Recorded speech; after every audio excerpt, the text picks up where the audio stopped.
Bonsoir à tous, mesdames, messieurs, bonsoir, bienvenue sur le Grand Soir. À quelques heures de l'ouverture de la campagne électorale, ce sera samedi prochain, en vue de la présidentielle du 12 octobre. Plein de points d'interrogation encore concernant le comportement des candidats de l'opposition, concernant cette coalition qui a été revendiquée et recherchée et qui semble ne pas présenter des pistes sérieuses, mais également le mutisme des candidats recalés qui jusqu'à présent, pour la plupart, ne se sont pas présentés sur des consignes de vote ou des orientations.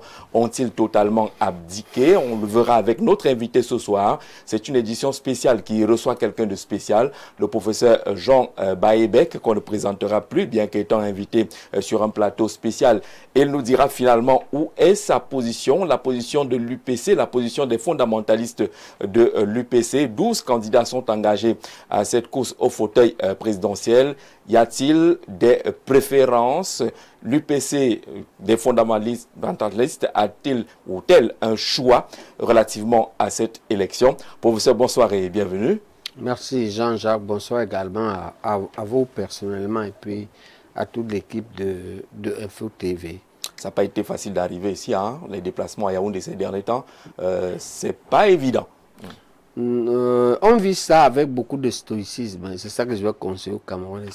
C'est le courant de philosophie qui dit que les choses et les événements de la vie ont deux catégories. Il y a ce qui dépend de nous et ce qui ne dépend pas de nous. Oui. Et essayons de mettre le paquet dans ce qui dépend de nous. Le pays va très mal. Les embouteillages, parce que j'ai pris 30 minutes. Hein, alors que je suis à un endroit où je mets normalement 5 minutes. J'ai mis 30 minutes dans l'embouteillage. C'est pourquoi j'arrive avec 5 minutes de retard. Je ne peux pas prévoir que pour partir du dépôt de bois ici, il me faut 30 minutes. Et c'est dû à quoi? La malgouvernance qui n'a pas prévu le transport de masse dans une ville qui dépasse presque déjà 2 millions d'habitants. Dès qu'on atteint le cap de 500 000, dans tous les peuples de la Terre, dans tous les pays de la Terre, on prévoit les transports de masse qui sont traditionnellement, par exemple, le métro souterrain, hein, et les Arabes et les Chinois ont même déjà le métro aérien. Oui. Hein. Lorsqu'on n'a pas ça, la circulation n'est pas fluide. Nous devons apprendre à nous adapter. Parce que ça masse sérieusement hein, au niveau des carrefours, des points entre guillemets d'embarquement des taxis, parce que jusque-là, même les points d'embarquement des taxis ne sont pas réglementés. Rien n'est réglementé. Ils n'ont fait presque rien. Il n'y a pas que les ordures. Les villes, on ne peut pas bouger, on ne peut pas prendre un rendez-vous. Mais il n'y a pas que ça, il y a pire que ça. Hier, je reçois une malade qui vient de Douala. Je dois lui faire une infiltration articulaire de PRP, sur le traitement de l'arthrose. Vous savez qu'après 50 ans, tout le monde a l'arthrose. Oui. Et pour soulager ça, quand on infiltre, la PRP, le plasma riche en plaquettes, est un traitement qui consiste à prélever le sang, à le centrifuger et à réinjecter dans l'articulation. Ça leur donne un répit d'1 an et demi à 2 ans. Ça déjà des malades, typiquement qui arrivent avec 2 cannes ou chaises roulantes. Après la séance et après 5 à 10 séances de physiothérapie, on les voit les mains dans les poches, au sommet de la colline que tu connais. Au sommet de la colline? Oui. Il fait la colline et il met les mains dans la poche. 70 ans, il fait déjà le sugar. Parce qu'il a eu l'infiltration. Alors les hommes viennent de loin pour faire ça. Le problème, c'est qu'il faut une centrifugeuse. Et la centrifugeuse, ça consomme énormément d'électricité. Ah ouais. Il voyage, et le premier qu'on va faire l'infiltration, c'est une dame qu'on va faire l'infiltration et elle va rentrer. Elle arrive à 14 h, jusqu'à 16 h, il n'y a pas d'électricité. Elle doit dormir à Yaoundé pour ça. Alors, comme je la connais, puisqu'elle me reprochait que pourquoi tu perds l'énergie en politique? Fais-nous bien la médecine là. Tu vois que la médecine, on ne peut même pas faire la médecine. Parce que la politique est mauvaise. Vous allez dormir, vous allez payer les frais de tel. Parce qu'on a coupé l'électricité. Et le lendemain n'est pas une garantie. Le lendemain, ce matin, je devais opérer 2 malades. J'ai prévu que je vais commencer à 6 h. Je commence finalement à 9 h. Parce que j'ai fait l'erreur de dormir tard, et de dormir un peu après minuit. Et puis je me suis réveillé un peu plus tard que d'habitude. Et donc je me mets en route à 7 h. Et pour arriver là-bas, c'était à 9 heures, en Anguissa, au centre médical d'Akaye où j'opère. Et donc, voilà comment on va le payer. C'est-à-dire et c'est un message à tous les technocrates. Nous qui avons les technocrates, c'est les gens qui ont fait de longues études, le long apprentissage pour un métier de pointe. Moi, je dis ça à mes camarades suisses. Mais pourquoi tu fais la politique à ce niveau? Pourquoi tu es candidat aux Indiens? Mais est-ce que la médecine est possible dans ce pays-là? Je dois maintenant trouver une proportion de temps, de façon constante. C'est par nécessité, pour faire de la politique, pour influencer le changement du pays, à défaut de le conduire. Je ne suis pas candidat. Je ne pourrais pas conduire, mais je peux influencer. Et c'est le but ici. Le but ici est d'appeler tous les Camerounais, les technocrates en particulier de haut niveau, les grands médecins, les grands spécialistes, les grands avocats, les notaires, les grands ingénieurs. Nous devons influencer la politique pour rendre notre métier moins difficile. Parce que le transport, l'énergie, les déficits, les coupures d'eau, l'accès à l'eau, tout ça vient pourrir l'exercice du métier. Parce qu'on ne peut même plus prendre un rendez-vous avec un partenaire sérieux. Et c'est lorsque les Indiens quittent leur pays et quittent Hyderabad. Ils arrivent la semaine dernière, ils veulent me voir. On prend un rendez-vous, ils te rendent 9 heures. Et puis moi, quand tu arrives déjà avec 20 minutes de retard, tu crois que ce type-là te prend au sérieux. Tu crois qu'il te prend au sérieux et tu te dis, comment tu fais? Quel est ce pays-là? Et donc, nous ne pouvons pas, et Socrate, ce n'est pas Socrate qui le dit, les compétents, les intellectuels, les artistes, qui refusent de s'intéresser à la politique, auront tort de se faire gouverner par les imbéciles. Ça, c'est pas moi qui dis. Hein. Vous savez que je n'ai pas la bouche face. Mais là, c'est pas vous. C'est pas moi qui dis. Hein, mais ça a tout son sens, il y a toute sa pertinence. Oui. Sauf qu'on voit les intellectuels faire dans la politique au Cameroun, ce qu'on reçoit généralement sur les plateaux et autres, semble ne pas écouter cette orientation-là. On a l'impression qu'ils participent, entre guillemets, à l'imbécilisation un peu de la compréhension même de la politique. Oui, et il y a des intellectuels, d'abord il y a les faux intellectuels, c'est-à-dire qu'ils n'ont pas un parcours correct. Ils ne peuvent pas montrer leurs camarades, ne peuvent pas dire leurs notes à l'école, d'accord? Ne peuvent pas dire leur parcours premièrement. Et ça c'est plus grave. Ils ne peuvent pas sur 10 ans vous donner leurs résultats.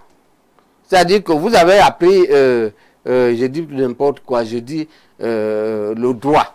Oui. Où sont vos publications? Oui. Vous avez défendu combien de procès? Hein? Vous avez fait combien de consultances? Hein? Ils n'ont pas de résultats. Il y a des professeurs qui n'ont enseigné aucun élève. Il est professeur depuis 20 ans de je ne sais quoi, de philosophie, d'une affaire comme ça, mais n'a jamais enseigné. Il y en a d'autres qui sont en politique. Lui n'a jamais fait ses preuves. Il croit qu'il va avoir son premier travail et ses premiers résultats en politique. Mais il n'en a pas eu ailleurs. Okay? On a toutes sortes de farfelus. Maintenant, on a des gens très compétents. Ouais. Et c'est là un des crimes graves du néocolonialisme. Le néocolonialisme les a gâtés. C'est-à-dire que le parti néocolonial leur apprend que leur compétence n'a aucune importance. La seule chose qui est importante, c'est l'engagement pour le parti et la foi au leader, même quand il ne fait pas bien. Du coup, au lieu de travailler, ils sont tout le temps là-bas. Pour gagner quoi? Des nominations, des postes? Oui, les nominations. Et là, vous avez quand même beaucoup de collègues qui travaillent plus aujourd'hui pour avoir des nominations. Énormément. C'est l'essentiel. C'est ça qui se passe actuellement. Actuellement, le parti néocolonial au pouvoir, ce matin, j'avais encore les plaintes des jeunes professeurs de médecine. Que le parti oblige pour la première fois à aller en campagne. Obligé? Oui, on leur dit que si vous n'allez pas, on va vous mettre dans la liste rouge des opposants. C'est ça. Ça montre à quel point... Ils sont obligés de céder là. Le RDP s'est fait. Non. Non, moi je leur dis, vous n'êtes pas obligés de céder. Ça, tu as très bien discuté ça. C'est l'homme en situation, vous choisissez. Ce qui est obligé, c'est le choix. Vous pouvez choisir de ne pas faire ça.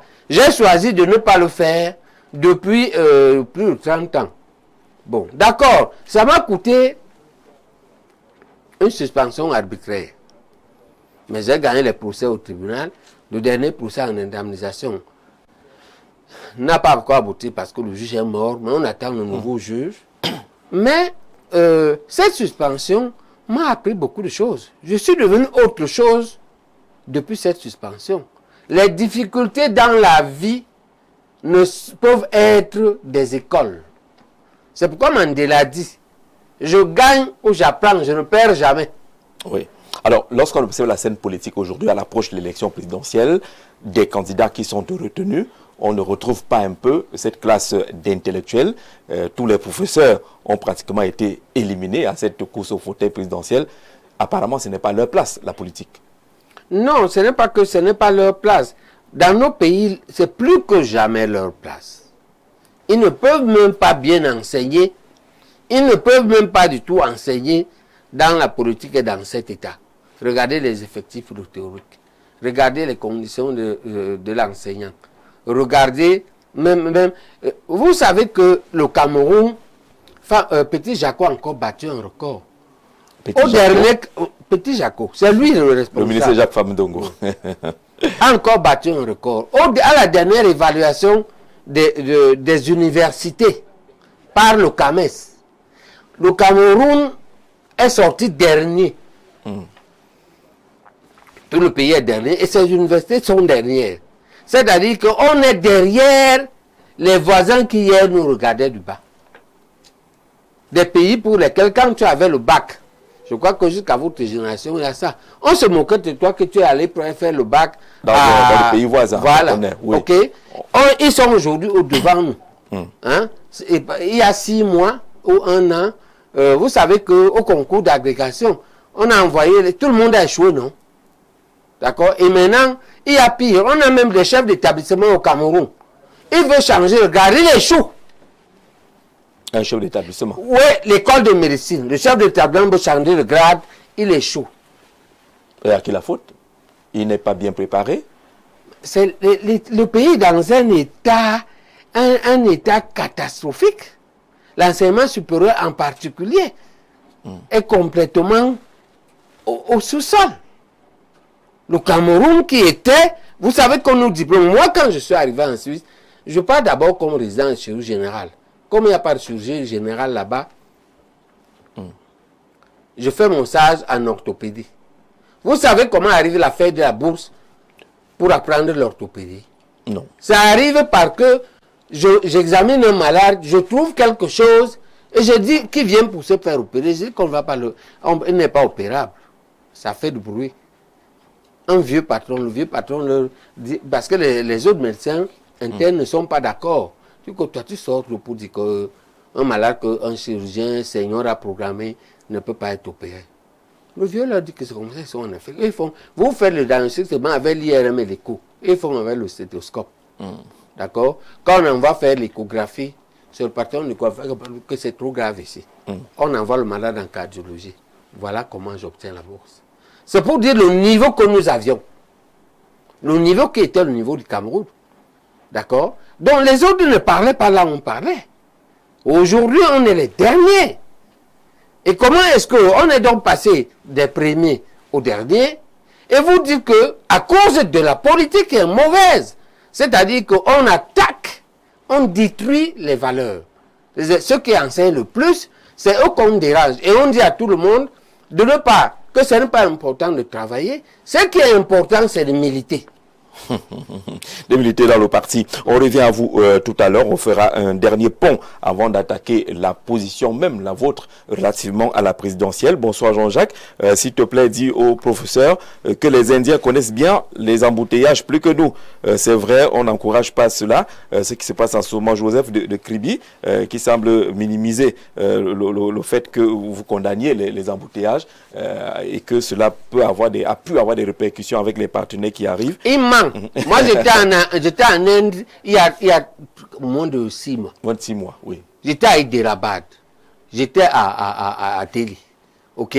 Premièrement. C'est Deuxièmement... un pays très peuplé, mais où on ne ressent pas cela. Non, c'est très organisé. Hein? Et il ne se passe pas un mois sans que je n'évacue un malade en Inde et qu'il me rende compte de son évolution. Hein? Puisque je dois le suivre avec mes collègues, d'accord? Moi, je ne sais pas où il était au quartier. Je dois dire que dans ce qui est vrai, c'est que les Occidentaux, les gens quittent Paris, Londres, pour aller se faire opérer en Inde. Alors, naturellement, il y a de cela quelques jours, le Cameroun, comme le reste du monde, célébrait la paix. Des marches pour la paix ont été organisées sur l'ensemble du territoire national. Une grande marche a eu lieu hier ici à Yaoundé. Le RDPC se défend d'avoir maintenu notre pays dans la paix. C'est d'ailleurs l'un des points forts évoqués par le renouveau et qui va meubler ce point fort dans la campagne électorale du RDPC. Votre regard, c'est quoi sur la paix au Cameroun? Nous sommes un pays en paix, tel que le disent ceux du RDPC et du renouveau?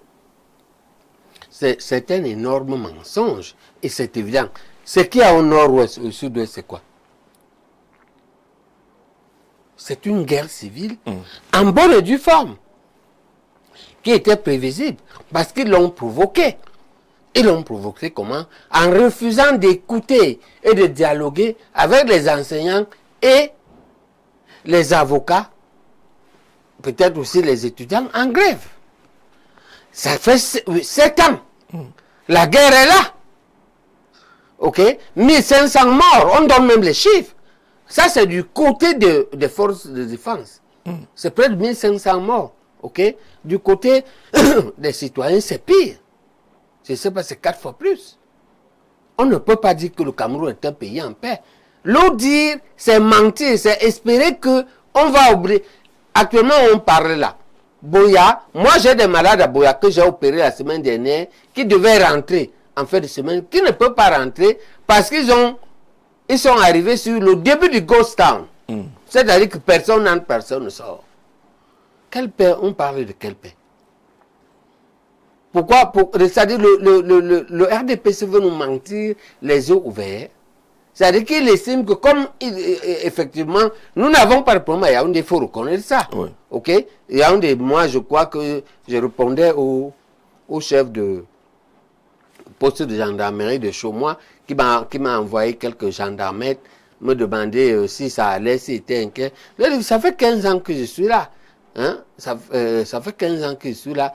Je pense que c'est un quartier paisible. J'ai été cambrié une fois, mais c'était mes propres neveux. D'accord. Bon, ça arrive dans toutes les familles d'avoir des problèmes. J'ai réglé ça en famille, hein? Peut-être que bon. Mais je n'ai pas été attaqué une seule fois. Et je n'entends pas les voisins se plaindre. OK? Donc, on ne peut pas dire qu'il n'y a pas la paix à Yaoundé. Mais Yaoundé n'est pas le Cameroun. Il n'y a pas la paix au Cameroun, il n'y a pas la paix à Bamenda. Il n'y a pas la paix à Boya. Il y a les ghost towns tout le temps. Il y a des kidnappings tout le temps. Il y a des morts tout le temps. Mais la solution peut être... Il n'y a pas 2 semaines, il y a un gendarme qu'on a enlevé, non? Qu'on a tué, non? C'était un gendarme et un bir, non? Pourquoi ils peuvent le RDPC? Vous êtes un acteur. Jacques, dis-moi, quel type de RDPC a dit ça de sa bouche? C'est le discours ambiant. Paul Biya, c'est le candidat de la paix. C'est l'apôtre de la paix. Ce n'est pas nouveau. Mais quelle peut être la solution, puisque vous notez quand même qu'il y a des points sur lesquels on ne peut pas dire qu'il y a la paix au Cameroun? Comment en sortir? Non, nous, au Grand Dialogue, nous sommes les seuls qui ont écrit les fondamentalistes du PC, ont édité un document auquel était associé Nki Fridola. On a fait un projet, un plan de paix. Pour nous, c'est tout un plan. OK? Parce qu'il y a plusieurs problèmes à régler. Il y a les amputés de guerre. Il y a les veuves de guerre. Il y a les orphelins de guerre. Il y a les prisonniers de guerre. Ça ne peut pas être un truc simpliste comme le truc de Fayengo, qui n'est pas rien. Mais c'est trop simpliste. Le désarmement, démobilisation. Oui, c'est trop simple. Les veuves sont où dans ça? Les orphelins sont où dans ça? Est-ce que vous savez que les orphelins de cette guerre-là sont prostitués à 12 ans, à Douala, ou même ici à la mini-ferme? Mais cela interpelle tous les Camerounais. Ce n'est pas seulement une voix de l'État. Oui, on ne peut pas dire que ça n'interpelle pas les Camerounais. Parce qu'il faut comprendre que fondamentalement, mon enseignement, notre enseignement, c'est que toutes les situations de la vie qui nous affectent, nous en avons une certaine responsabilité. En termes de pouvoir les éviter, en termes de pouvoir les résoudre, en termes de les avoir plus ou moins provoqués ou n'avoir pas vu venir. On ne peut pas dire qu'on... Mais la responsabilité fondamentale est celle d'un gouvernement qui a la malgouvernance dans son ADN et l'arrogance politique. C'est ça l'ADN. C'est-à-dire que les enseignants sont en grève, vous voulez mater la grève sans les avoir écoutés. Pourquoi vous ne les écoutez pas? Les enseignants anglophones disent que l'anglais n'est pas suffisant, ou bien le français étouffe l'anglais dans les écoles. Pourquoi vous n'écoutez pas? Est-ce que l'anglais n'est pas une langue internationale? Est-ce que le Rwandais n'a pas adopté l'anglais comme première langue, bien que francophone? Est-ce qu'il s'en porte mal? Est-ce qu'ils n'est pas présent, ils n'ont pas la présence de la francophonie? Qu'est-ce qui fait que vous n'écoutez pas vos compatriotes?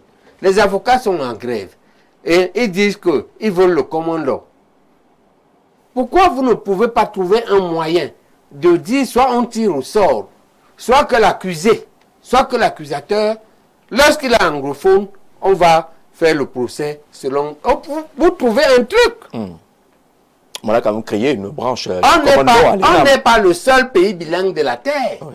Vous pouvez aller regarder ce que fait le Canada. Ok? Vous pouvez aller regarder ce que fait la Belgique. Hein? Nous ne sommes pas le seul pays. Il y a quand même une branche du common law qui a été créée finalement à l'ENAM. C'est avant ou après la guerre? Après. C'est une approche de solution. Oui. Écoute Jean-Jacques. Oui. Hein? Bon, maintenant on dit que c'est une ébauche de solution. C'est un début de solution qui peut même être significatif. Le problème c'est que vous faites des trucs isolés. Il n'y a pas un plan. On a dit c'est un plan qu'il faut. Vous n'êtes pas obligé d'adopter le plan des fondamentalistes de l'UPC. Mais regardez tous les conflits de la terre, lesquels on n'a résolu par des trucs éparses. C'est toujours des plans de paix. D'accord? Parce que dès qu'il y a guerre, il y a trop de problèmes que l'on ne peut pas résoudre par des actes ponctuels et isolés. Là, il y a beaucoup de problèmes qui vont trouver des solutions à long terme. Ok? La jeune fille prostituée à 12 ans, il faut l'enlever de là. Oui. D'accord? Parce qu'elle est orphelin, parce qu'elle a perdu ses parents. Ok? Il faut l'enlever de là. Il faut peut-être la rescolariser si elle a la tête tranchante. Hein? Ou lui faire apprendre un métier, la resocialiser, c'est long. Ça ne peut pas être fait comme ça. Les gens, les jeunes, dans les trucs de Fayengo, il n'y a que les hommes. Est-ce que vous êtes sûr que la rébellion n'a que les hommes? Et maintenant, quand il sort de là, est-ce que lui peut passer le concours de la fonction publique ou pas? Qu'est-ce que vous avez prévu? Est-ce que lui peut être militaire ou pas? En réalité, c'est d'un piège pour qu'il sorte, c'est tout. Quand il sort, il faut un véritable plan de sortie. Sortie ne doit pas se limiter à sortir de la forêt, déposer les armes. Oui, tout au plus apprendre il y a des petits métiers qui sont bidon, ou tout au plus, on lui achète une moto. Qui vous a dit qu'il est condamné? Pourquoi lui doit être seulement motoman? S'il a le cerveau d'un médecin. Est-ce qu'on a réfléchi? D'accord? Profondément, qu'il est sorti, il a quitté la scolarisation à quel niveau? Qu'est-ce qu'il était capable de faire? Comment on fait pour le rattraper? On rétrograde les âges, il a perdu 5 ans. Hein? Peut-être qu'il a 25 ans, mais il était déjà en terminale scientifique. Ok? Il peut devenir ingénieur et spécialement, on fait une loi, une procédure qui fait qu'il peut entrer en première année de Polytech avec ses 25 ans. Et on lui donne même une bourse. C'est ça un gouvernement qui veut la paix. D'accord? Et non pas un gouvernement qui demande au chef d'État de lui donner 1 milliard chaque semaine et il détourne la moitié en route, en bande organisée. En réalité, c'est ça qu'on voit. D'accord. À côté du DDR de Fayengo, l'État a mis en place la commission pour la promotion du bilinguisme et du multiculturalisme, qui est une autre approche de solution. Est-ce que vous avez l'impression que cette commission-là, elle aussi, a ajouté quelque chose sur les voies de la recherche de la paix définitive? On ne sent pas ça. Ce n'est pas senti. On voit seulement que on a casé des gens, des leaders qui ont une façon d'émarger là-bas et qui gagnent bien leur vie. Mais dans la vie quotidienne, moi je vous dis... Grosse voiture, garde-corps. C'est tout. Dans la vie quotidienne, dis-moi ce que ça apporte. Ce que vous avez senti. Et, s'il vous plaît, moi tous mes enfants sont anglophones. Presque tous. Mes enfants biologiques, 5 sur 6 sont anglophones. Dès l'école primaire. Et donc, mes meilleurs amis sont anglophones. Donc, j'ai une sensibilité particulière avec le monde anglophone. Et mon métier, les meilleurs livres, les meilleurs journaux, les meilleures pratiques sont anglo-saxonnes. Pour cela, vous faites exprès, hein, quand vous interviewez en anglais, vous faites exprès de ne pas répondre. Je lis beaucoup et j'écris, je lis bien et j'écris bien. Oui. Je peux vous dire que mes meilleurs papiers, mes meilleures publications dans les articles, c'était en anglais. Mais écrire et lire ne sont pas pareils. Oui. Parler, c'est l'exercice au quotidien. Au quotidien. Okay? Or, dans le quotidien, je parle trop la langue de Baudelaire parce que je l'aime aussi, elle est belle. Il faut dire qu'elle est belle. Et je la parle beaucoup, par culture aussi. Mais en réalité, je disais que... La commission pour la promotion du bilinguisme, vous dites que vous ne la sentez pas, que c'est une affaire qui a été... Moi, je vous défie, si vous caser sentez... certains. Moi, je vous... Elle est comme le Sénat. Elle est comme le Sénat. Elle est comme le Sénat. L'Assemblée nationale vote les lois, critique les lois, conçoit les lois. On sait ce qu'elle fait. Le Sénat fait la deuxième lecture. Est-ce qu'on a vu une deuxième lecture qui a apporté quelque chose ou qui a enlevé une chose des lois de l'Assemblée? D'accord? Je peux donc vous dire, c'est nous. C'est Kodok. C'est la réforme des années 92. C'est l'UPC qui avait proposé le Sénat. Le projet du Sénat, c'était quoi? C'était que il faut un groupe qui aide le président à améliorer de façon significative ses nominations. C'est-à-dire, il est constitué de gens qui ont plus de 80 ans. Oui. En contrepartie, les gens qui sont aux affaires ont moins de 50 ans. On postule que un sénateur par département ou 2 sénateurs par département qui ont autour de 80 ans connaissent tout le monde qui a moins de 50 ans depuis le bas âge. D'accord? On peut donc nommer Jacques Zé très bien. On leur demande, donnez-nous. Vous voulez que Jean-Jacques Zé, il faut pas le mettre là où il y a... L'argent. Par exemple. Par exemple. D'accord? Hein? Oui. Ou bien là où il y a les femmes. Voilà. Bon, ou bien si on le met, si vous le mettez là, monsieur le président, encadrez ça. Parce que il est par contre très intelligent. Le pays a besoin de son cerveau. D'accord. D'accord? Parce que les êtres humains sont comme ça. Ils excellent pour une chose. Ils excellent pour un art. Ils aiment un métier. Mais il a un petit défaut là qui gâte tout. D'accord? Les seuls qui connaissent bien ça, c'est ces gens de 80 ans qui ont 30 ans d'avance sur lui. Oui. Et donc, qui l'ont vu grandir, qui ont entendu parler de lui dans le département. Ok? C'est ça que Kodok et Sende, qui étaient en mission aux États-Unis et au Canada, ont amené, et ils ont amené la méthode. Ils ont dit au chef d'État, aux États-Unis, ils sont votés, au Canada, ils sont nommés. Et le Biya a coupé la poire en deux. Une partie. Il a dit qu'il va nommer 30 et il va voter l'autre. Mais il a enlevé le rôle. C'est parce qu'ils n'ont rien à faire. Ok? Hein? On peut donc nommer des gens que l'on connaît, que lui-même définit comme des bandits en col blanc. Voilà d'où viennent les bandits en col blanc de président Biya. Maintenant, la seule fois, il a une seule source. C'est la source policière. Qui vont faire, comment on appelle ça? Les enquêtes de moralité. Ils vont faire enquête de moralité. Ok? Bon, mais l'enquête de moralité... Avec la corruption. Elle a la corruption. Elle est insuffisante parce qu'elle ne parcourt pas l'histoire. Or, les sénateurs, comme les enfants, ailleurs, là où on a copié ça, ils ont même une banque de ressources humaines de leur département. Ils savent que dans ce département, en journalisme, Jean-Jacques Zé est ok, et que l'autre est comme ça, en médecine, c'est Njoro. Hein, je vous dis au hasard. Hein. Oui, ça tombe En bien, orthopédie, c'est mes bouins. Je donne par hasard. D'accord? Je ne connais pas vos départs, mais j'ai dit les gens de l'Est, valables de l'Est que je connais. Oui. D'accord? Ils peuvent vous donner ça. Donc ça aiderait, ça améliore la qualité des nominations et donc les résultats du fonctionnement dans un État qui, lorsqu'on le passait au président Biya, avait 700 sociétés. Il y en a moins de 100 aujourd'hui. On a perdu 600 entreprises publiques. Sont tombées en paille. Les Kamchip ont complètement disparu. La Camer, on ne sait pas si elle est dans le coma. Ce qu'elle est devenu la Camer. Régifecam, okay. ONCPB, oui, ONPC, tout ça. Et vous ne pouvez pas avoir ça. La ressource, moi je suis un chef d'entreprise débutant. La ressource la plus difficile à construire en entreprise est la ressource humaine. Parce que former un homme long est difficile. Et la formation d'un homme complet commence en famille. Ça, l'école ne contrôle pas ça. Maintenant, les autres grosses ressources, les ressources matérielles, c'est les machines. Les ressources financières, c'est l'argent. Hein? Vous avez ça tout d'un coup. Un crédit de la Banque mondiale, vous avez l'argent. D'accord. Mais pour former un homme comme vous, Jean-Jacques Zeko, le pays, regardez ce que le pays a mis pour vous au lycée.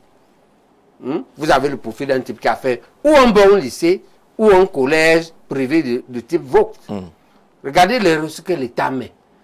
Hein? Après ça, l'État met les universités. Hein? Comment c'est long, c'est difficile. Oui. On ne peut pas gaspiller ça. OK?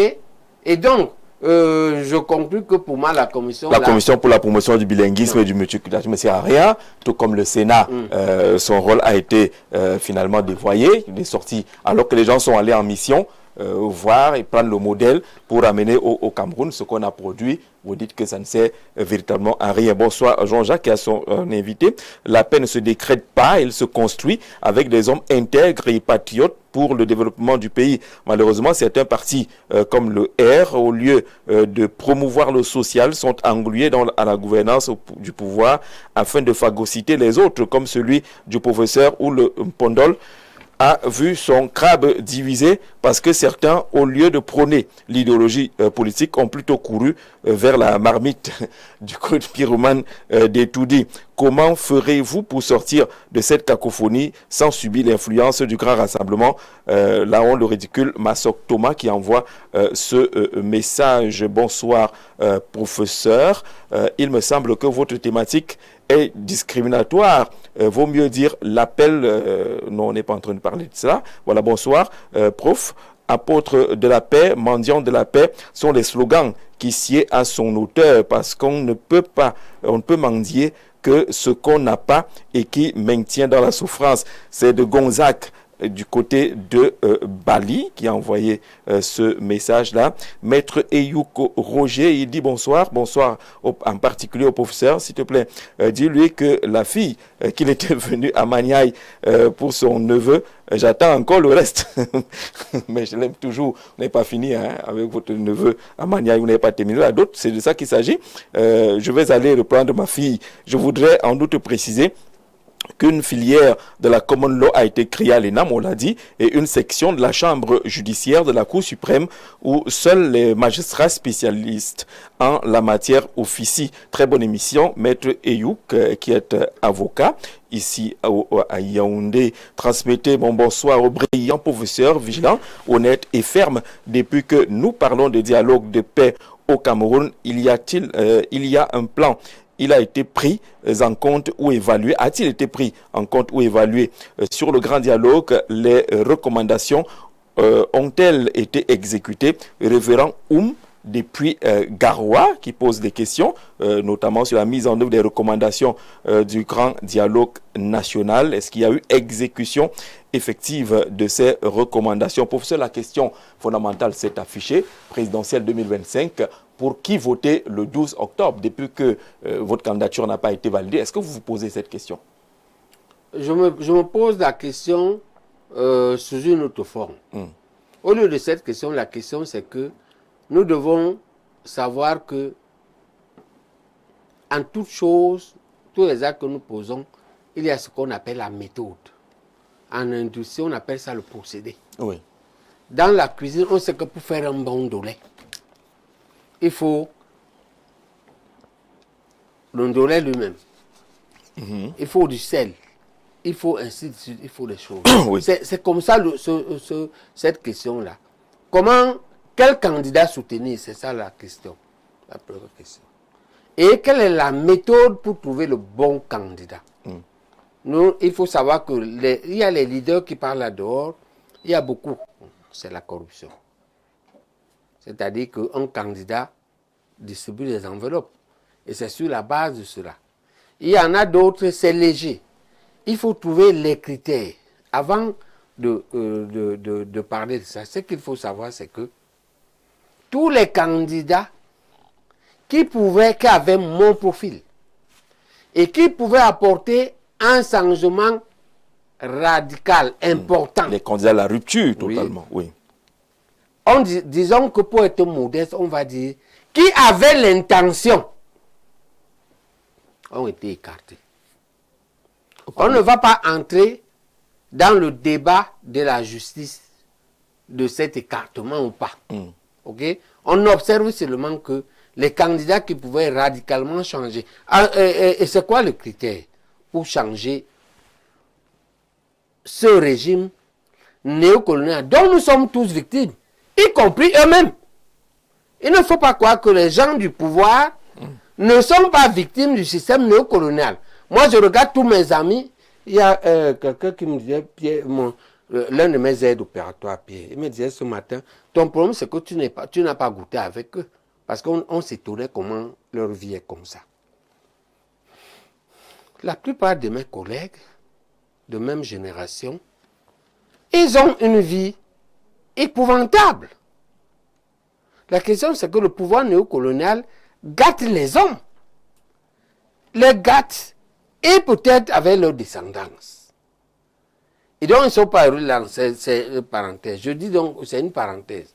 Pour dire que nous tous, on est victimes du système néocolonial. Oui. Ce n'est pas seulement moi. Ce n'est pas seulement des opposants durs. Et que le problème, c'est que il faut quitter le système néocolonial. C'est-à-dire, nous avons une gouvernance et un pays qui n'ont rien à voir, qui sont à l'antipode de ce que les pères fondateurs ont pensé pour nous. Et que les tenants de ce régime eux-mêmes sont malheureux et parfois plus malheureux que nous qui avons eu la chance de résister. À partir de ce moment-là où on n'a donc pas ce qu'on va appeler les progressistes qui pouvaient changer le pays. On les a écartés. Et c'est eux qui ont été écartés, parmi lesquels vous d'abord, qui d'autre? MK. Maurice Kamto. Oui. Vous pensez qu'il est progressiste? Oui. Qu'il pouvait amener la rupture? Je vais vous dire les critères. Oui. Les critères pour pouvoir changer le pays. Un, il faut y croire. Deux, il faut avoir un passé. Du contraire, on peut l'appeler ça, les passés douteux. Il ne faut pas avoir un passé qui est catastrophique. C'est-à-dire que il ne faut pas que tu portes trop de casseroles. Oui. Il n'y a pas de personnes saines sur cette terre. Mais il ne faut pas que tu sois englouti. Trois, il faut que tu aies fait tes preuves ailleurs avant la gouvernance et à un haut niveau. OK? À commencer par le niveau, essentiellement, dans le niveau du parcours personnel pédiatrique. Tu as appris un métier. Un homme qui n'a pas appris un métier, même dans l'État, on ne peut pas dire qu'il est sérieux. Il faut que tu aies créé une famille. Nous, on est un pays nataliste. On croit à la famille. Il faut que tu aies exercé un métier avec des résultats. Il faut qu'on voit que tu as un parcours politique. Et enfin, il faut qu'on voit ta vision. OK? Si à cela, on ajoute l'indépendance par rapport au régime, que tu ne leur dois rien, y compris parce que le lycée dont j'ai parlé, l'université dont j'ai parlé entre toi et moi, on ne leur doit pas ça. C'est le lycée de la nation. De la nation, oui. OK? Voilà. Même la carrière de fonctionnaire, je ne leur dois pas. D'accord? La seule C'est pas une faveur. C'est pas une faveur. On t'a pas fait un cadeau. Et y compris même la nomination, je ne les dois pas. Les postes là sont les postes de fonctionnaires. Ce n'est pas les postes d'un parti politique. Le problème, c'est comment tu exerces. Quand on t'a nommé, tu as profité pour piller ou tu as respecté la fortune publique. C'est le critère fondamental. OK? C'est le critère fondamental de l'indépendance. Regardez s'ils ont ça. S'ils n'ont pas ça, il n'y aura pas de changement. Parce que, par exemple, vous savez, moi, j'ai pris le culot de dire que je vais reprendre par force l'argent pillé, 10 000 milliards. Et que, pour prendre ce qui est dans les banques, ce n'est pas difficile, parce que la Cour des comptes nous a donné la liste. Avec le montant de chacun. Moi, on m'a donné ça. C'est un membre de la diaspora qui me l'a donné. Ça existe, oui. Voilà. Et que ceux qui ont mis dans la cacaoyère, sous le lit, dans le trou, ou dans la cacaoyère au village, ou dans le plafond à la maison, je vais les fouetter. Et ils vont dire. Ils vont dire là où ils ont gardé l'argent. Là, ils ont gardé l'argent. C'est-à-dire qu'ils vont faire la torture interdite par les Nations Unies. Et les Nations Unies vont me dire si c'est autorisé de voler l'argent de l'État. OK? Parce qu'on aura prouvé de façon indiscutable qu'ils ont fait ça. Mais ça, c'est un homme indépendant. Et libre. OK? Mais c'est un peu extrémiste. Je suis d'accord. OK?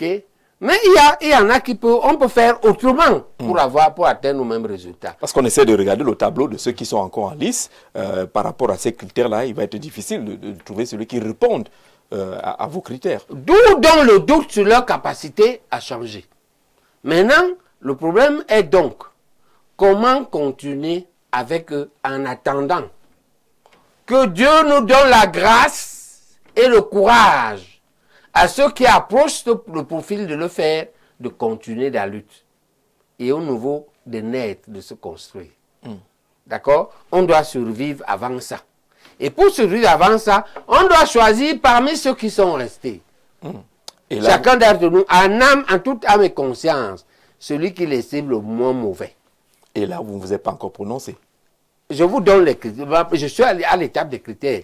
En tout cas, personnellement, j'ai déjà quelqu'un. Hein? Et si je vous donne le profil, je vous dis, c'est-à-dire que regardez-les. Il y a parmi eux des gens, parce qu'il ne faut pas croire que ça dépend seulement de là où ils viennent. Il y a des gens qui ont été dans le RDPC ou l'UNC, ok? Mais qui sont restés de bons citoyens. On a l'inverse. Il y a des gens qui portent le crabe partout, mais c'est des vrais cons. C'est-à-dire qu'ils ne font rien de ce que les pères fondateurs dans la vie quotidienne. On ne peut pas le faire comme ça. Et donc, si on a un type qui a travaillé très calmement, qui a respecté les engagements qu'il a pris, même dans le camp ojulatistes, dans toutes les communautés, même les bandits. D'accord? Moi, j'ai grandi dans un quartier qui n'était pas calme. On avait, l'une des activités était de jouer au poker. Dans le jeu du poker, il y avait ce qu'on appelle le katika. Même les bandits ont un arbitre. Et des règles. OK? Donc, on ne dit pas que... On dit que le joulatisme est la pire catastrophe que l'Afrique a eue. L'idéologie au joula. Mais même là-dedans, il y a des citoyens qui ont montré qu'ils peuvent respecter les règles dans le joulatisme. OK? S'il est quelqu'un de posé, s'il a un certain âge, s'il a un certain parcours, s'il est... De poser, un certain âge, un certain parcours. Oui, il a occupé certaines fonctions. Oui. OK? Et il a un parcours politique là-bas dans son parti. On peut dire que c'est le moins des risques. À l'inverse, on a des gens à côté qui n'a fait que trahir. Quand je dis qu'il respecte les engagements. D'accord? Il n'a fait que dire quelque chose à un moment.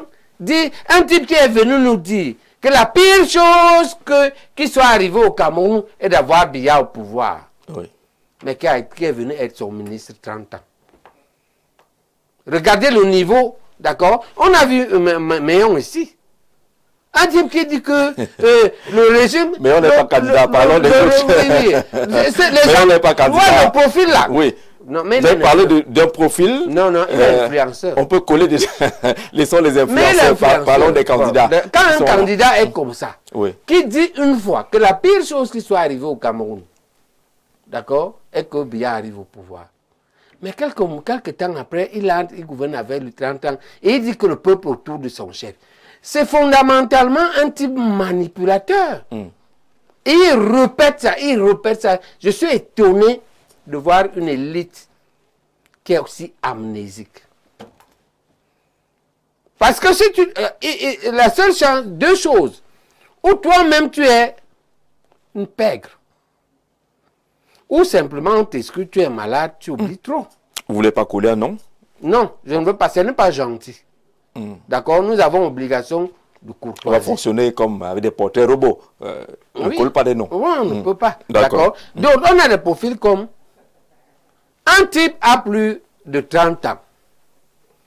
Mais il n'a jamais travaillé. Pourquoi tu n'as jamais travaillé? Pourquoi tu n'as jamais... Dans un pays où il y a l'agriculture, il y a le commerce, il y a le bayam selam, il y a les... Toi, tu n'as jamais rien fait. Il y a un profil comme ça parmi les candidats? Oui, il y en a. Il y a des gens qui n'ont rien fait. Il y a des gens qui ont fait. Mais il a fait partout à l'international, il a voyagé, il a été... Il n'a jamais rien fait au Cameroun. Il vient au Cameroun quand il a pris sa retraite. Pourquoi vous voulez... Pourquoi on a combien de temps pour savoir s'il n'est pas venu piller le Cameroun ou nous injecter un virus avant de repartir? D'accord? Donc, il y a tout cet amalgame-là. Alors, sur 12, le problème, si on procède par élimination, ça fait au moins 4 candidats que vous avez éliminés. On va... Oui. Oui. Ouais. Non, on n'a pas dit que c'est des profils. Il y a des profils où tu trouves plusieurs personnes. D'accord? Bon, mais parmi ce que je peux appeler les baleines, les 4 baleines, je vous dis, je les repose ces choses-là. Et une dernière baleine qui a un profil parfait. Excellent professionnel, rien à dire. Parmi les baleines, 4 baleines. Oui.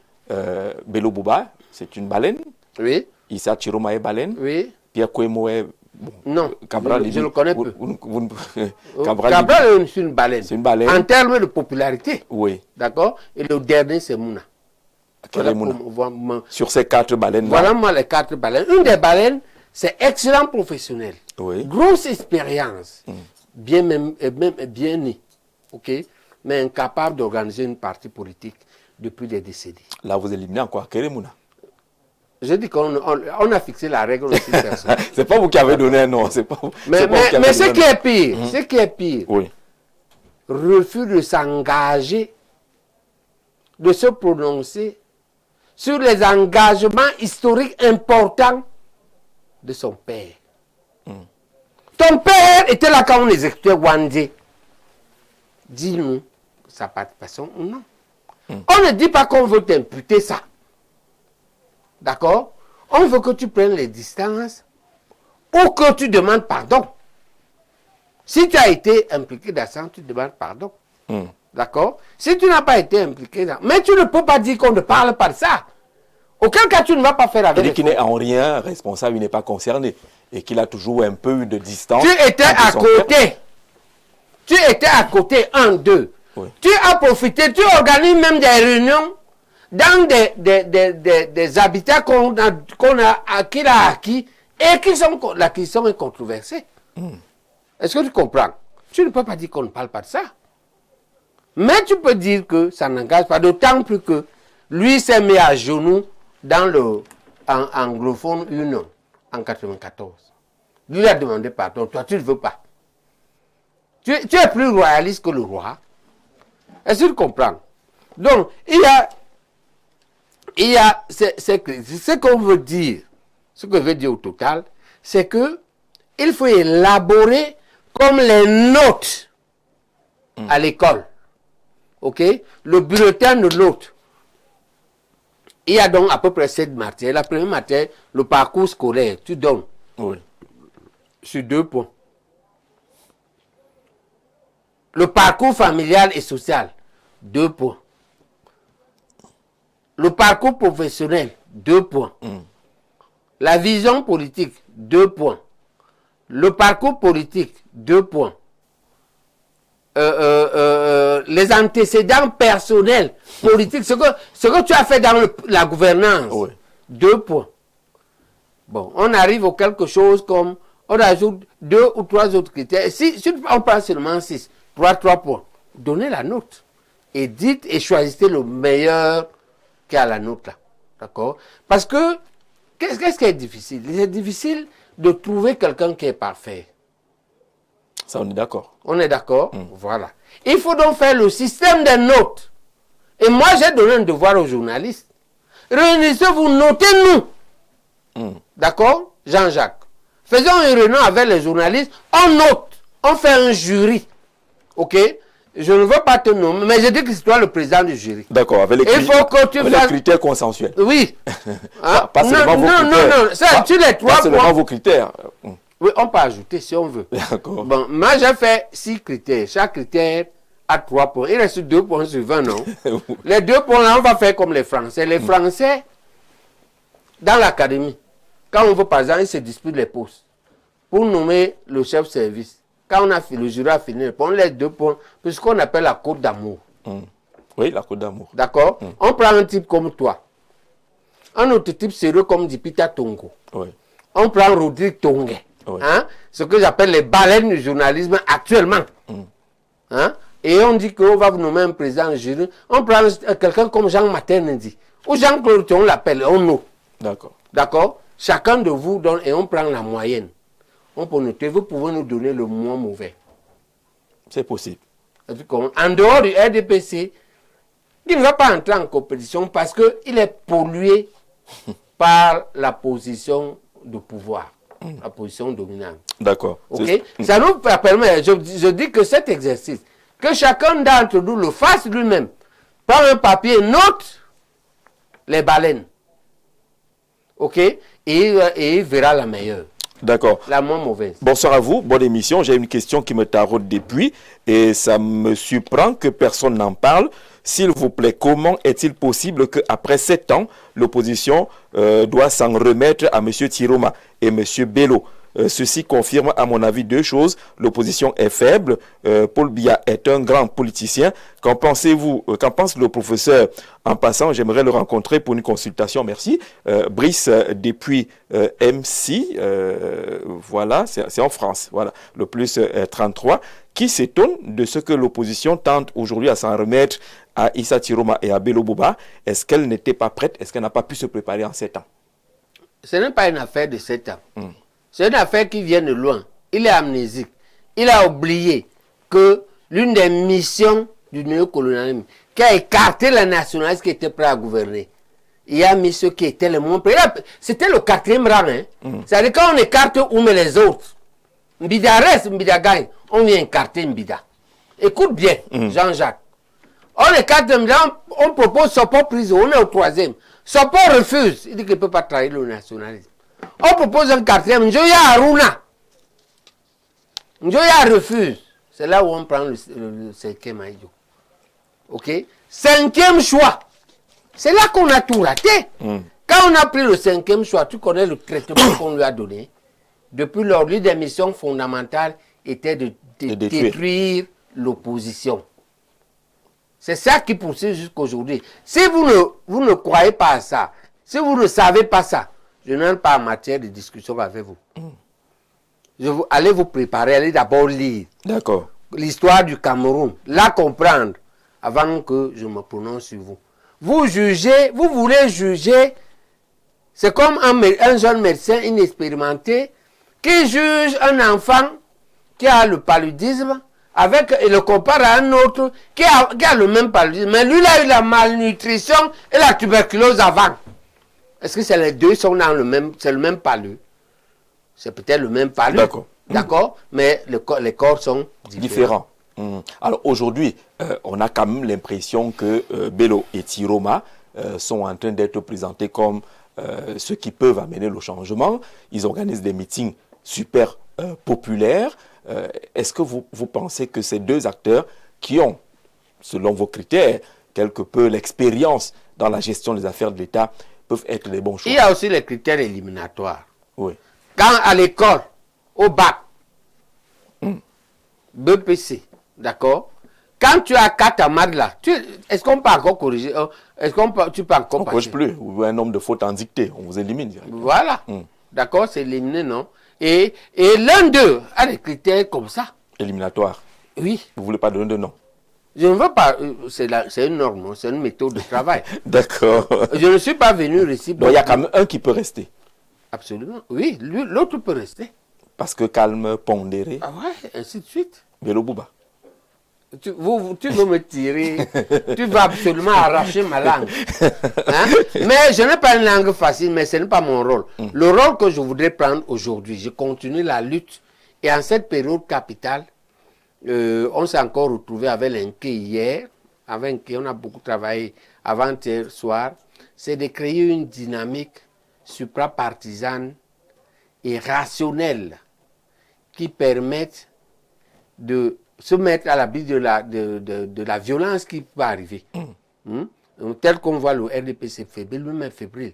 Il y a un risque énorme de violence. D'accord. Et de stimuler les intellectuels comme vous à réfléchir pour trouver comment s'en sortir et gagner le moins que l'on peut espérer dans la vie. Le moins, c'est la paix.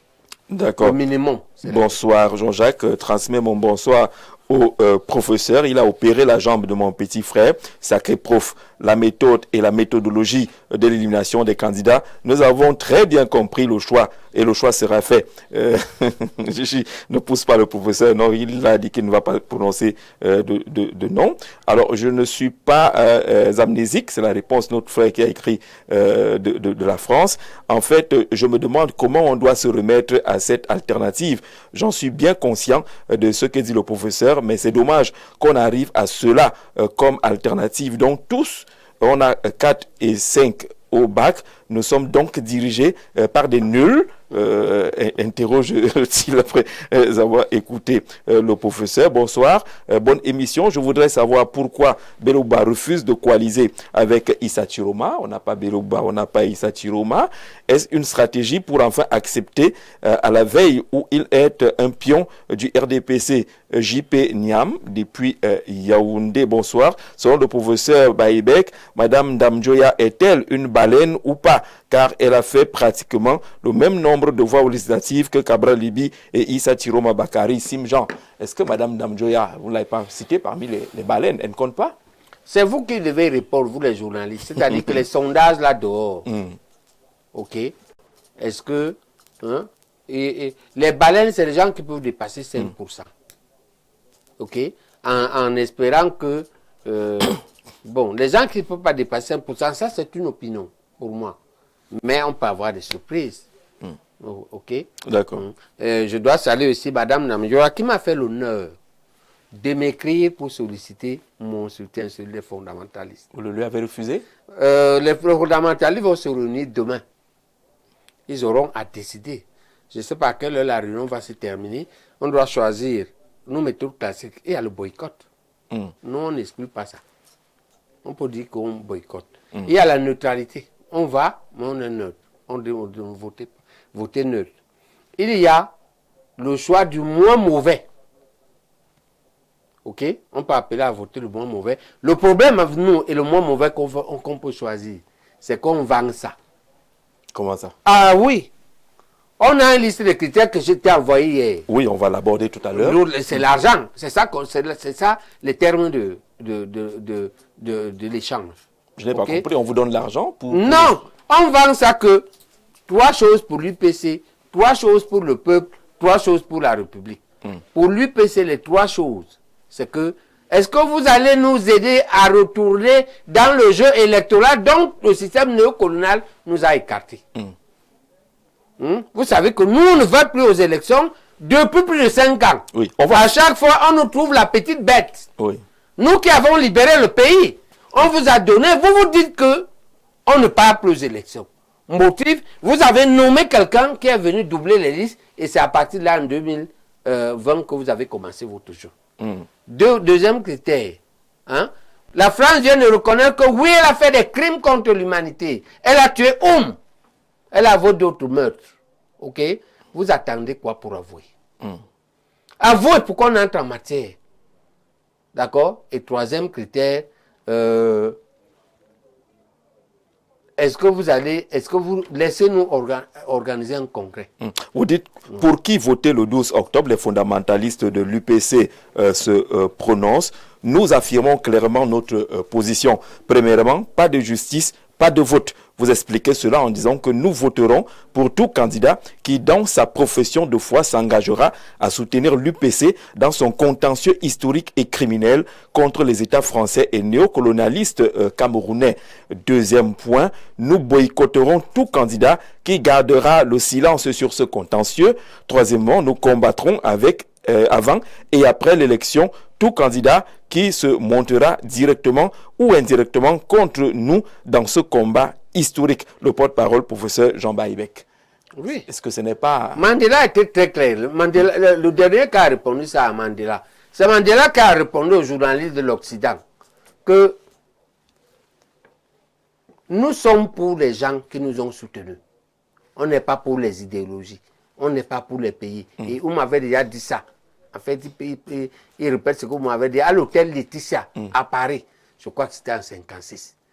Notre problème n'est pas la beauté de votre idéologie. Notre problème est que ce que vous dites et ce que vous faites s'inscrit dans notre lutte. D'accord? Et la lutte de l'UPC, c'était la réunification, l'indépendance, le standard de vie. Si vous n'êtes pas dedans, vous commencez à nous dire on n'est pas avec les communistes pour le communisme. Ce communisme-là lutte pour nous, il fait toutes les choses.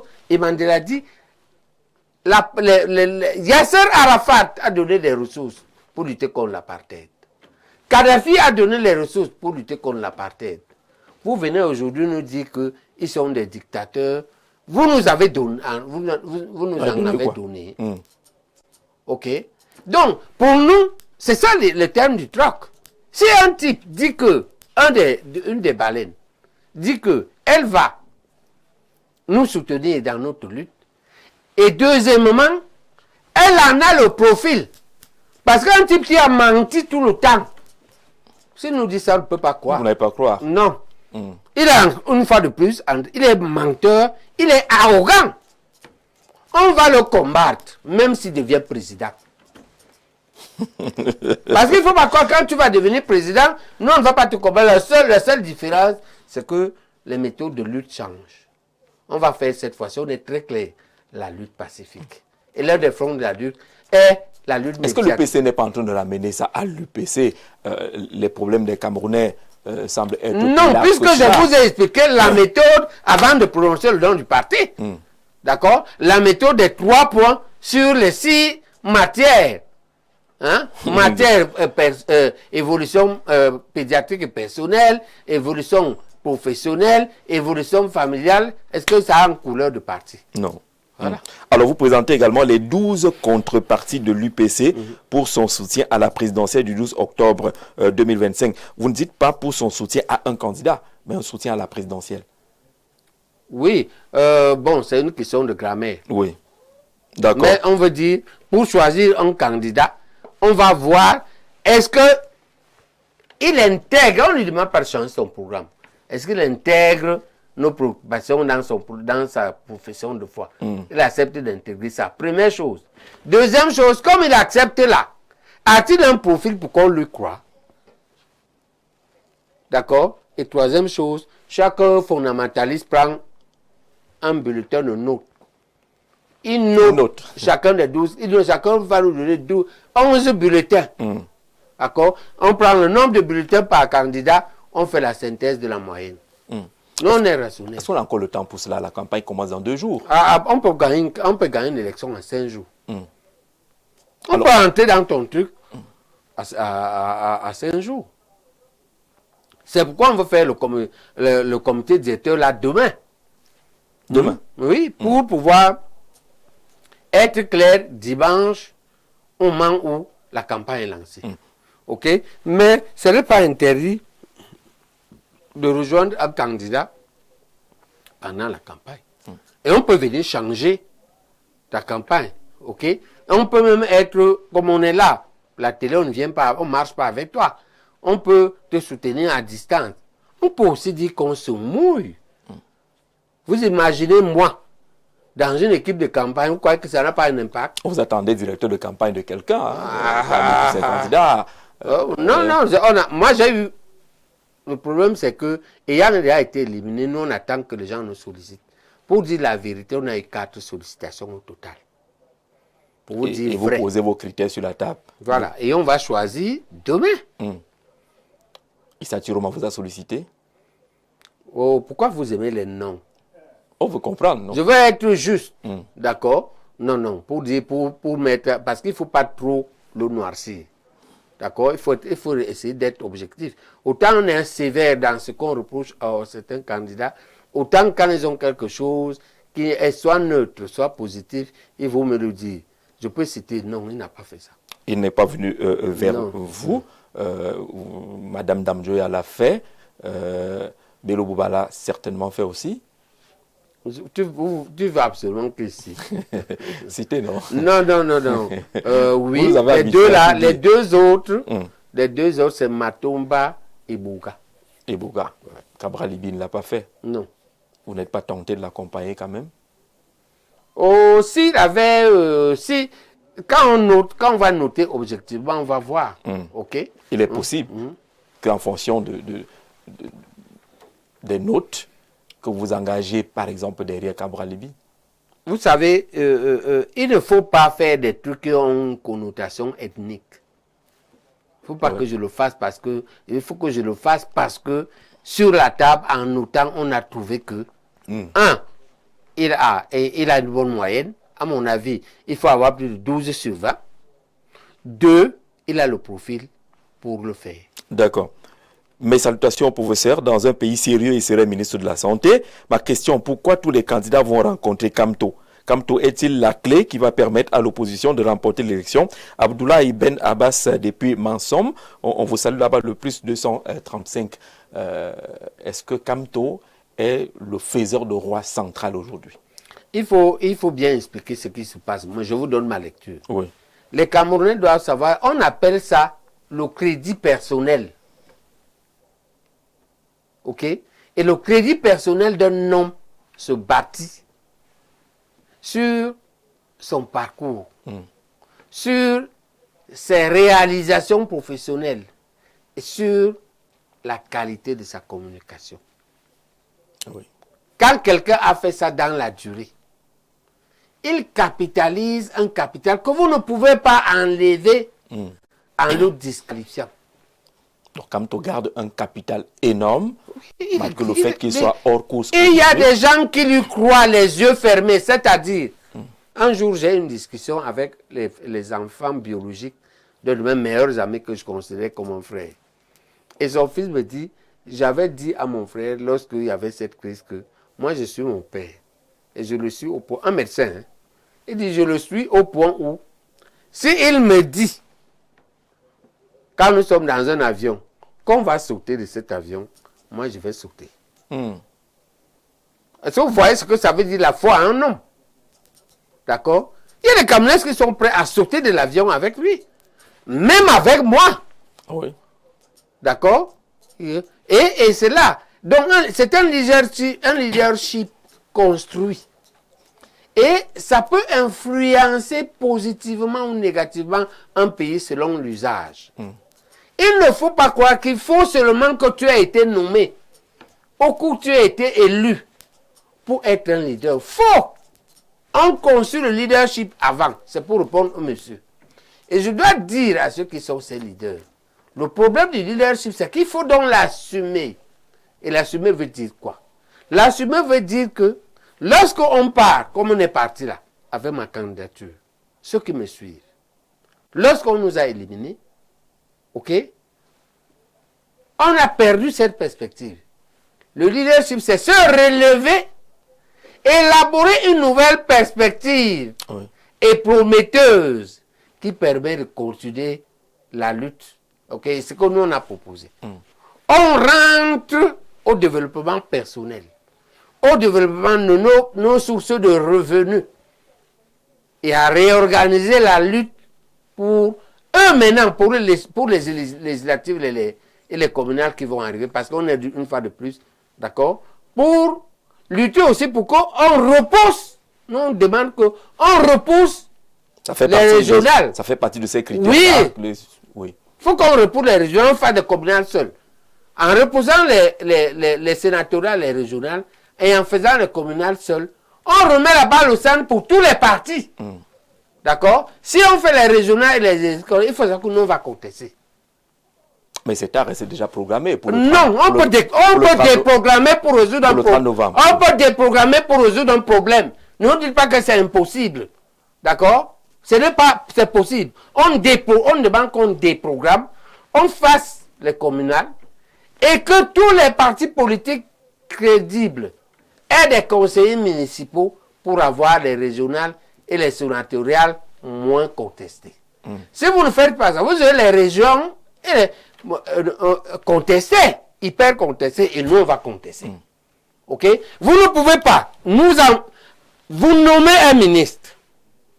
Il vient nommer au décours d'un congrès un secrétaire général. Et ce secrétaire général fait des listes. Et depuis 5 ans, vous nous écartez. Et vous dites que les régionales et les sénatoriales sont possibles alors que nous n'avons aucun conseil municipal. Vous commencez à nous dire que c'est tard.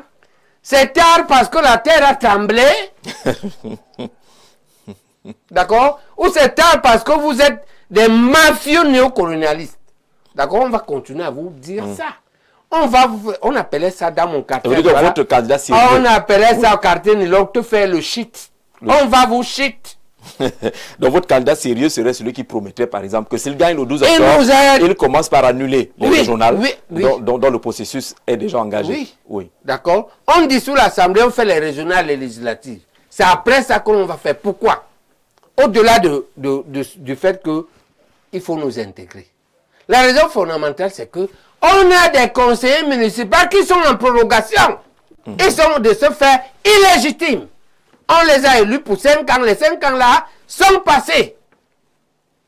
Ok? Ils n'ont aucune légitimité. Pour élire les régionales et un Sénat qui va durer 5 ans. Tu prends les conseillers municipaux folklore. C'est ça que le Cameroun veut faire. C'est ça que le RDPC veut faire. Un Sénat qui dérive des conseillers municipaux folklore. Et vous dites que Baébé gronde. Non, ne grondez pas.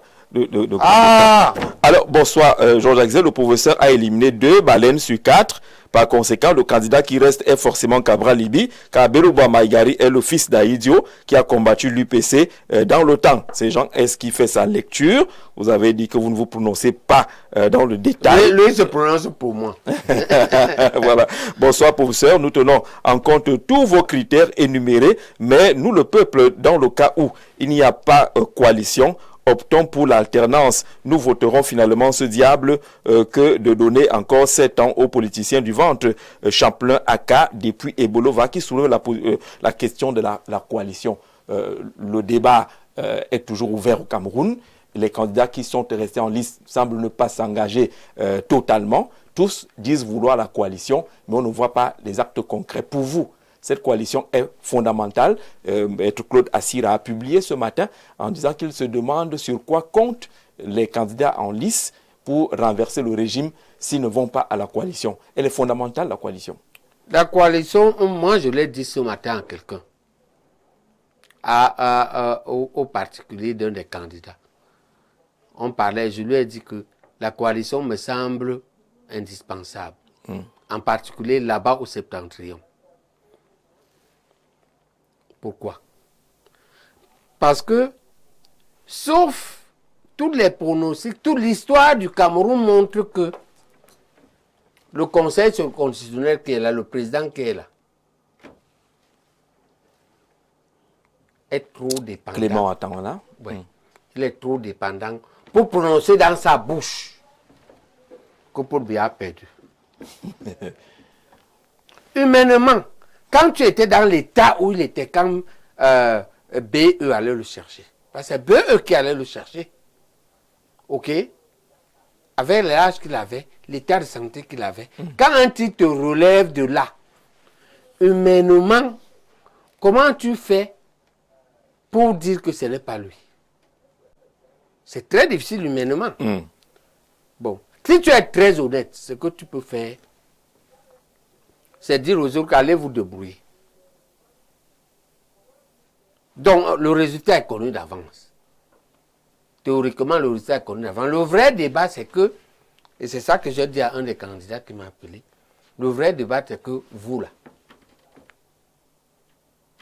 vous avez longtemps gouverné ensemble dans le groupe des néocolonialistes. Vous êtes tous des ojulatistes néocolonialistes avec Aïdjo à votre tête. Quand je suis parti, vous vous êtes séparés à la faveur d'un coup d'État qui nous a coûté 1000 morts. Mais seulement 8 ans après, vous êtes réconciliés. Comment vous voulez que moi, je vous dise que moi, là, je raisonne que si après 1000 morts et un coup d'État, vous êtes réconciliés, maintenant, il n'y a aucun mort. Il n'y a aucun coup d'État. Ce que vous lui reprochez, c'est que vous ne le voyez pas, ne vous parlez pas. Simplement ça, vous n'allez pas vous réconcilier. Après l'affaire ici. Vous voyez comment c'est dur? Est-ce que même un oiseau, même un taré mongol peut accepter ça? Quel miracle on va faire? D'accord? Et donc, si les deux coalisent là-bas au septentrion, il y a toutes les chances qu'on rentre dans le format gouvernemental antérieur. D'accord? L'enjeu essentiel de changement du pays a changé du moment où nous avons perdu la capacité de se faire soutenir par le peuple et les cadres de l'État. Ils ont laissé qu'on nous élimine. Maintenant, on doit faire avec ce régime qui va se réconcilier. Moi, je vous pose la question, vous. Est-ce que si vous êtes contre votre... Vous êtes Jean-Jacques Zé, l'autre est, je ne sais pas quoi, Zé. Vous vous séparez sur 1000 morts. Maintenant, il n'y a aucun mort. Vous n'allez pas vous reconstituer. Vous reconstituez. Et puis maintenant, il n'y a rien. Vous allez rater la reconstitution. Il n'y a pas d'obstacle. Il n'y a aucun obstacle aujourd'hui. Ah, là-bas, il y avait 1000 morts. Il y avait l'exil. D'accord? On a tué 1000 personnes en Bamayo après. Et ils ont pu surpasser cela pour se réconcilier. Ils ont pu. Maintenant, il y a quoi qui leur empêche? Et donc, on va arriver. Ce qu'on leur recommande pour sauver le Cameroun, c'est préparez-vous, et je vous avais dit ça ici, préparez-vous autour d'un type qui peut vous réconcilier, comme Aboubakar, le vice-président du Sénat. Allez faire un gouvernement d'union, non pas national, au minimum. Un gouvernement d'union néocolonialiste, ojulatiste comme avant. Nous tolérerons ça pour la paix. D'accord? Parce qu'avec la paix, on réorganise la lutte. On a raté une bataille. La bataille du 12 octobre est perdue pour les nationalistes progressistes. Les forces du changement, oui. Les forces du changement, oui, on a perdu. Nous avons perdu le 5 août. La bataille du 12 octobre a été perdue le 5 août. C'est un tapis rouge là pour le président, candidat du... Pour le groupe Ojulatis, parce qu'effectivement, ils ont une petite rivalité interne. La rivalité est l'essence même de l'humanité, en termes d'individus. C'est-à-dire que, je disais à quelqu'un que, même au sein des couples, même parmi les frères, il y a la rivalité. D'accord? On peut avoir au sein du couple la rivalité professionnelle, la rivalité de carrière, la rivalité, ok? Même en fraternité, ils ont une petite rivalité. On profite de la petite rivalité pour offrir notre soutien. Mais on en troque. D'accord? On troque quelque chose qui va nous améliorer la lutte. Que nous menons pour les renverser définitivement. Il ne faut pas perdre de vue que la plupart des baleines sont du groupe Ojulati. Le Cameroun a deux familles politiques. La famille des nationalistes upécistes Oumniobis et la famille des néocolonialistes Ojulatistes. Oui.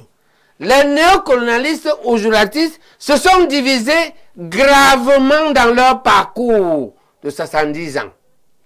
Et la plus grave division, séparation, fut le 6 avril.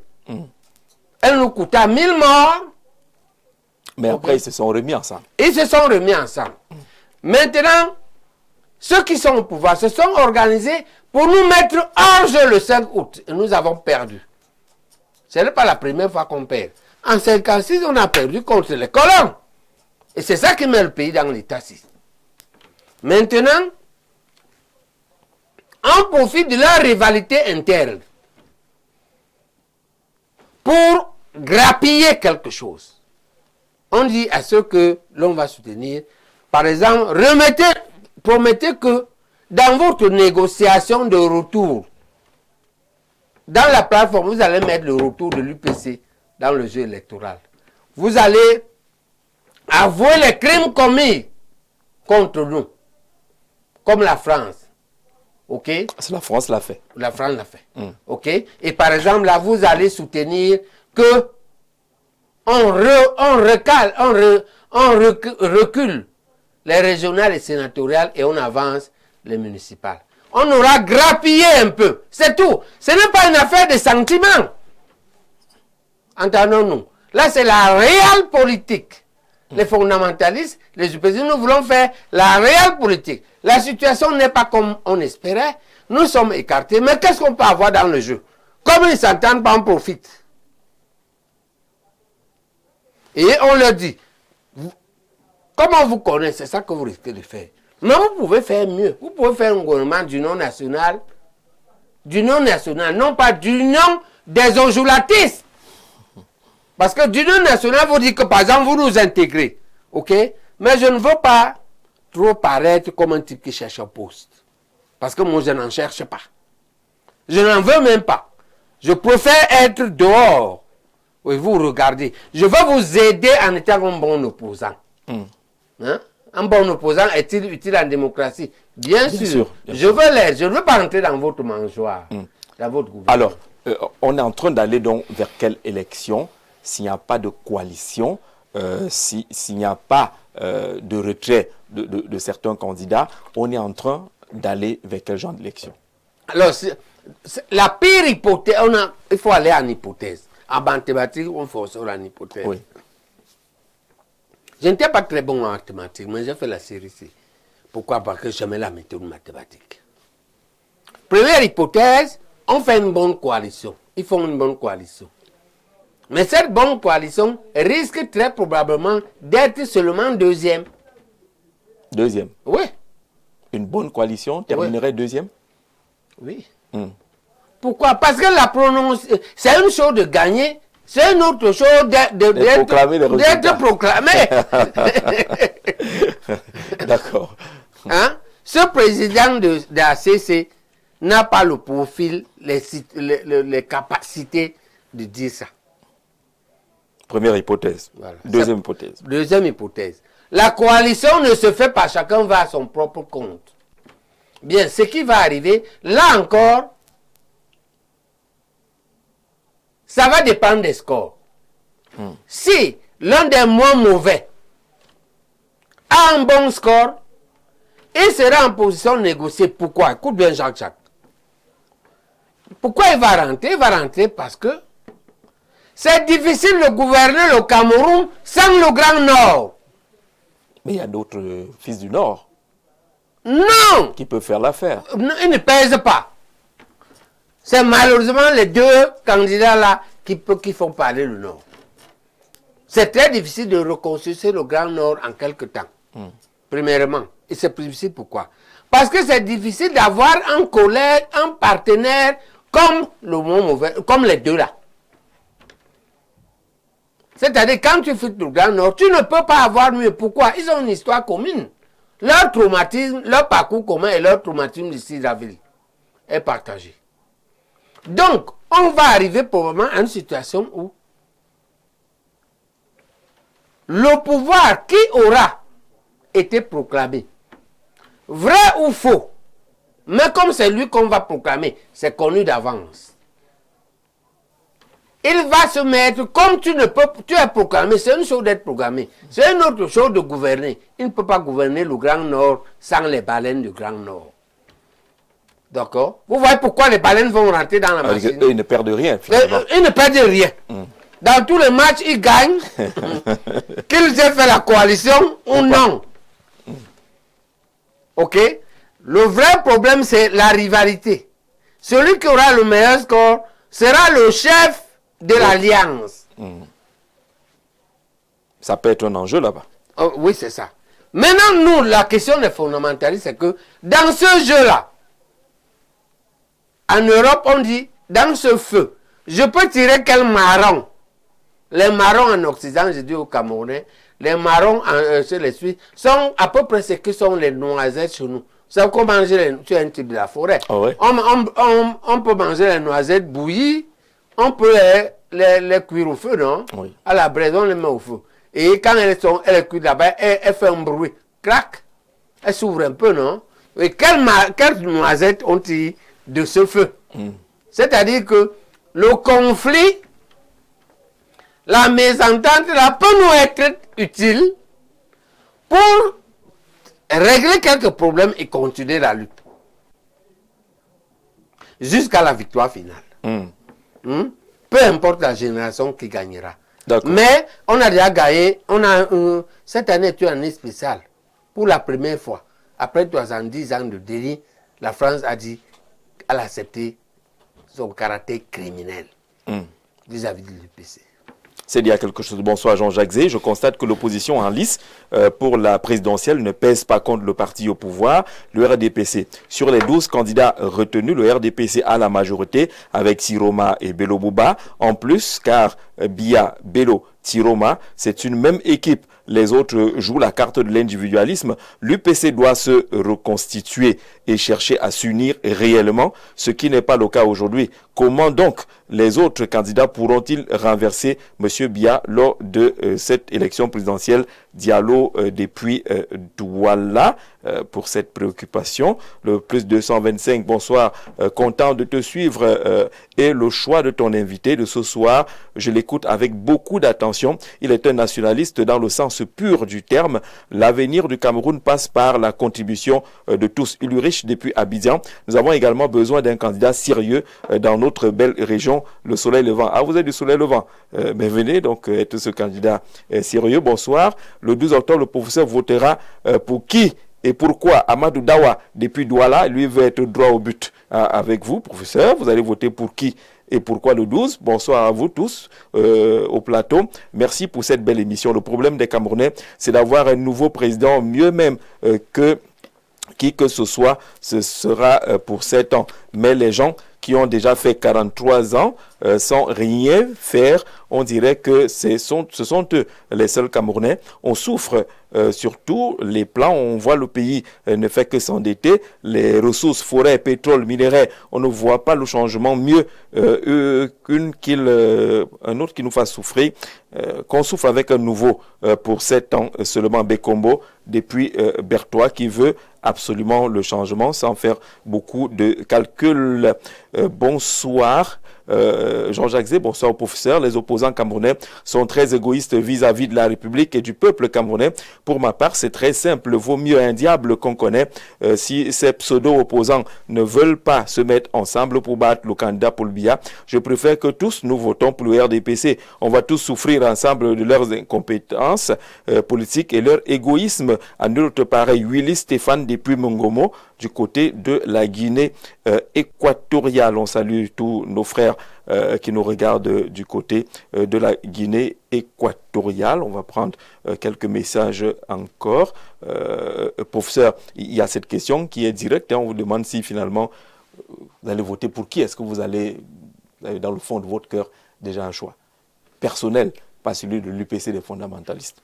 Non, sur le plan personnel, je ne crois pas qu'il y a un seul candidat là qui va faire l'essentiel des changements que j'espérais faire. Et maintenant, j'attends de voir celui qui accepte d'intégrer nos conditions dans sa profession de foi. C'est de cela que ça dépendra. Ce n'est pas le sentiment, c'est la raison. Et j'attends de voir. Nous avons publié nos conditions. Nous sommes en pourparlers avec les états-majors de certains et on verra à quel point ils acceptent nos conditions et on verra à quel point ils peuvent rester des baleines, c'est-à-dire au-dessus de 5%. Et donc, parce qu'au-dessus de 5%, ça leur donne la possibilité de négocier. C'est-à-dire que le parti au pouvoir est tellement affaibli. Le RDPC est si affaibli. Par exemple, on voit comment il menace les médecins pour qu'ils aient en campagne. Parce qu'il est affaibli. Est tellement affaibli qu'au sortir de ça, il va faire ce qu'on croit qu'il va faire pour pouvoir gouverner. Il va faire au moins une union soit une union des ojuratistes, soit une union des désabusés du RDPC. Parce qu'il y a aussi, à l'intérieur du RDPC, il y a une opposition à l'intérieur du RDPC. On peut intégrer les opposants pour calmer le jeu. Bonsoir le plateau, je suis à Tanga. Grégoire, non, Anganga, voilà, Grégoire, je vous suis depuis Poli dans le Nord. Pour le débat, je suis du même avis que le professeur. Le gouvernement camerounais est habitué à prendre les opposants par l'acheter et il nous faut vraiment un messie pour libérer le pays. Bonsoir à vous, monsieur Jean-Jacques Zé, le professeur a tout dit. Il est de bon ton que chacun de nous note parmi les éléphants, il a appelé les baleines de l'opposition, celui qui est le moins lâche, le moins traître et qui traîne le moins de casseroles. Ainsi, on aura un opposant qui puisse avoir l'appui de l'UPC et du MRC et aussi de tous les autres partisans du changement. Laurent Gaëtan Essian, merci Laurent. Bonsoir à vous. Le pauvre va voter son frère du village, Cyril Adouala. Le pauvre vous a dit qu'il n'est pas encore là. Il attend. Il va se décider le moment venu.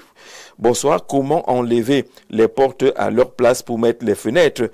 Pour moi, mieux laisser celui qu'on connaît déjà, mieux que de prendre celui qu'on ne connaît pas. Vogopi, depuis la ville industrielle de la canne à sucre du côté de Mbandjok. Ça se complique un peu, on a l'impression que de plus en plus, les Camerounais se découragent face à l'opposition qui ne s'entend pas, qui semble ne pas proposer grand-chose. Non, parce qu'ils confondent, ils mélangent l'opposition. Ils mélangent les choux et la chèvre. Non. Et le néocolonialisme a créé des fausses oppositions. Et ça représente 99% de l'opposition. Le néocolonialisme est allé plus loin. Il est venu mettre des faux UPCistes au sein de l'UPC. Et arrache même. Donc on va au congrès, on élit notre secrétaire général. Le ministre du RDPC, Moulinex, nomme le moins UPCiste des leaders, des cadres. Il dit que c'est lui. D'accord? Voilà la poussée. Ne continuez pas à appeler l'opposition en vrac. Non. Hein? Même au sein du PC, on est infecté. Le problème, c'est de poursuivre sans relâche la lutte que les fondamentalistes ont commencé à mener depuis quelques années. Il faut qu'elle continue, il faut qu'elle soit infatigable, qu'elle fasse partie de notre vie. Qu'on s'investisse tous. Et puis, ça peut prendre du temps, mais il faut qu'on s'investisse dans cette lutte-là. Bonsoir Jean-Jacques. Quand on écoute bien les critères du professeur, Paul Biya aura sûrement la meilleure note. Mais comme le peuple veut le changement, on fait donc comment? Paul Biya n'est pas concerné parmi les baleines. Non, Paul Biya n'est pas concerné parmi les baleines. Mais si on prend les 6 points, il y a un des points sur lequel il va être éliminé. Hein. Mais on n'est pas là pour parler de lui. Regardez vous-même. D'accord. Ouais. Hein? Et un autre point où il aura une très bonne note, peut-être que la totalité, l'expérience. D'accord? Mais il y a un autre point où carrément, il a une note qui l'élimine. Alors la notion d'expérience dans cette affaire, Maurice Kamto dit que le candidat le plus expérimenté en politique et dans la gestion de l'État serait un favori. C'est quoi la notion d'expérience? Pourquoi la ramener maintenant? Non, la notion d'expérience, le plus grand savant de l'humanité, public, hein, c'est-à-dire en dehors de Imhotep, de l'Égypte antique, dans les temps modernes, c'est Albert Einstein. Voilà ce qu'il dit de l'expérience. Il dit que la vraie connaissance, c'est l'expérience. Le reste, c'est de l'information. Il ne faut pas négliger l'expérience. L'expérience, c'est la durée et les résultats. La durée et les résultats. Oui. D'accord? Alors, qui, parmi les 11, a eu des résultats? Et la durée. La durée, on Sur est le d'accord. politique, Oui. d'accord? Si on prend les deux candidats du Grand Nord, comme il s'agit vraiment de critères objectifs, chacun doit créer un parti politique, en dehors de celui qu'ils auront créé en commun. Oui. Le D'accord? NDP. Voilà. Un est resté avec celui qu'on a leader, l'autre est parti dans l'NDP, puis dans le FNC. FSNC. Voilà. Son résultat, c'est d'avoir gardé l'installation de l'UNDP, de tous les partis d'opposants, d'être le plus grand parti de là-bas. C'est un résultat. Ça dépendait le nombre de ministres, prenez le nombre de députés, prenez le nombre de sénateurs, de conseillers régionaux. Il a le plus grand nombre. C'est un résultat. D'accord? Rien que sur ces critères. Résultat sur le plan politique. Oui. Maintenant, dans la gestion de l'État. Voilà. Maintenant, dans la gestion de l'État, dans nos temps, on prend le résultat minimal que tous les Camerounais attendent. Le résultat minimum, c'est que il n'a pas été étiqueté dans le pillage. Des deux. Attendez les deux, regardez les deux. D'accord? Ce qui sauve l'autre, c'est que son affaire de pillage implique une baleine du parti au pouvoir et aux affaires. C'est ça qui le sauve. C'est pourquoi l'affaire... C'est un dossier pendant. Ah bon, je ne savais même pas.